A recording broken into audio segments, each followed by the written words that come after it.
আমার আব্দুল কাদের জন্ম হওয়ার পরে আমি কখনো নাপাক অবস্থায়, অপবিত্র অবস্থায় ওযু ছাড়া এক বেলাও বুকের দুধ পান করাইনি। জোরে বলেন সুবহানাল্লাহ। যেটা মূল কথা, ওযু ছাড়া কল্পনা করতে পারেন আপনারা এই বিষয়টা? একজন মা ওযু ছাড়া তার সন্তানকে বুকের দুধ পান করায় নাই। আর আমাদের মহিলারা সন্তানকে দুধ পান করানোর জন্য ওযু দূরের কথা, ও তো ফরজ নামাজই পড়ে না, ঠিক না? ও তো ফরজ নামাজই পড়ে না। পরিণতিতে কি হয়েছে? এখন আর নতুন করে আব্দুল কাদের জিলানী আমাদের সমাজে আসে না, আমাদের দেশে আসে না। আমাদের দেশে এখন পিচ্চি হান্নানের জন্ম হয়, এরশাদ শিকদারের জন্ম হয়, কালা জাহাঙ্গীরের জন্ম হয়, ধর্ষণে সেঞ্চুরি করে এরকম নালায়েক নর্দমা এই ধরনের অপরাধের জন্ম হয়, ঠিক না? নেককার মানুষের জন্ম এখন হয় না। নিজেরা নেককার না হয়ে নেককার আশা করবেন, এটা বোকামি। জন্মসূত্রে আলেম হিসেবে পৃথিবীতে কে আসছে একটু নাম বলেন তো? জন্মসূত্রে আলেম, আর পেটের ভিতরে আলেম ছিল, এমন কেউ আছে? না, অসম্ভব, মিথ্যা কথা। এটা ভুয়া একটা কথা, আবেগে বলে। আব্দুল কাদের জিলানী রহমতুল্লাহ আলাইহি মার পেট থেকে আলেম হয়ে আসছে, হাফেজ হয়ে আসছে, এটা ভুয়া কথা।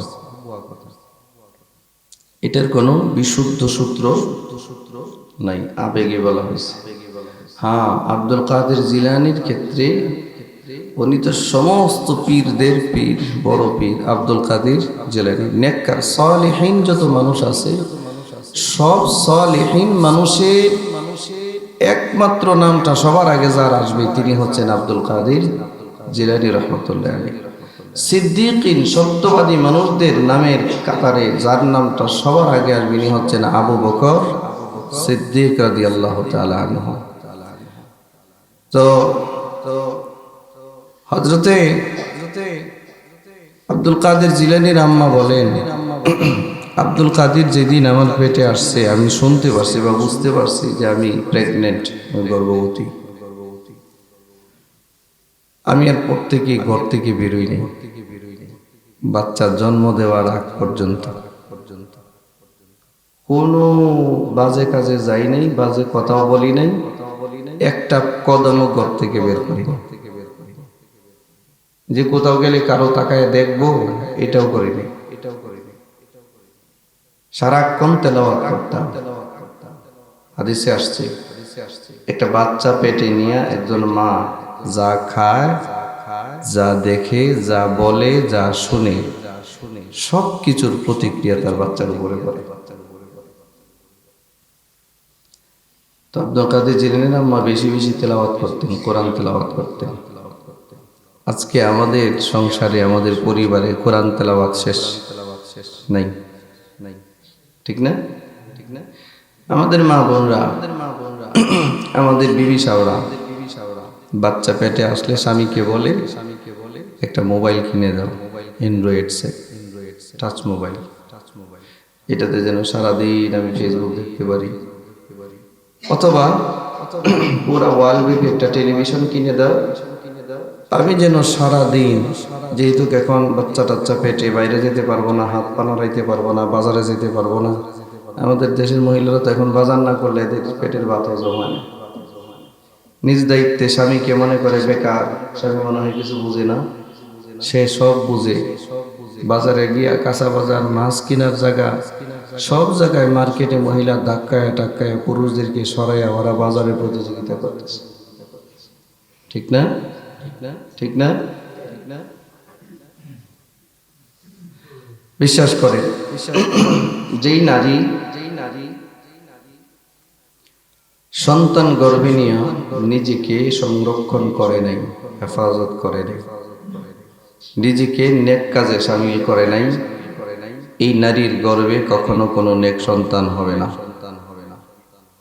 কোনোদিনও হবে না। আব্দুল কাদের জিলানী এমনি হয় নাই। ওনার আম্মা বলেন, ও আমার পেটে আসার পরে আমি শুধু আল্লাহর কালাম তিলাওয়াত করতাম, কোরআন মাজিদ তিলাওয়াত করতাম খুব বেশি বেশি। আমার আব্দুল কাদের জন্ম হওয়ার পরে আমি কখনো নাপাক অবস্থায়, অপবিত্র অবস্থায় ওযু ছাড়া এক বেলাও বুকের দুধ পান করাইনি। জোরে বলেন সুবহানাল্লাহ। যেটা মূল কথা, ওযু ছাড়া, কল্পনা করতে পারেন আপনারা এই বিষয়টা? একজন মা ওযু ছাড়া তার সন্তানকে বুকের দুধ পান করায় নাই। আর আমাদের মহিলারা সন্তানকে দুধ পান করানোর জন্য ওযু দূরের কথা, ও তো ফরজ নামাজই পড়ে না, ঠিক না? ও তো ফরজ নামাজই পড়ে না। পরিণতিতে কি হয়েছে? এখন আর নতুন করে আব্দুল কাদের জিলানী আমাদের সমাজে আসে না, আমাদের দেশে আসে না। আমাদের দেশে এখন পিচ্চি হান্নানের জন্ম হয়, এরশাদ শিকদারের জন্ম হয়, কালা জাহাঙ্গীরের জন্ম হয়, ধর্ষণে সেঞ্চুরি করে এরকম নালায়েক নর্দমা এই ধরনের অপরাধের জন্ম হয়, ঠিক না? নেককার মানুষের জন্ম এখন হয় না। নিজেরা নেককার না হয়ে নেককার আশা করবেন, এটা বোকামি, এটা সম্পূর্ণ বোকামি।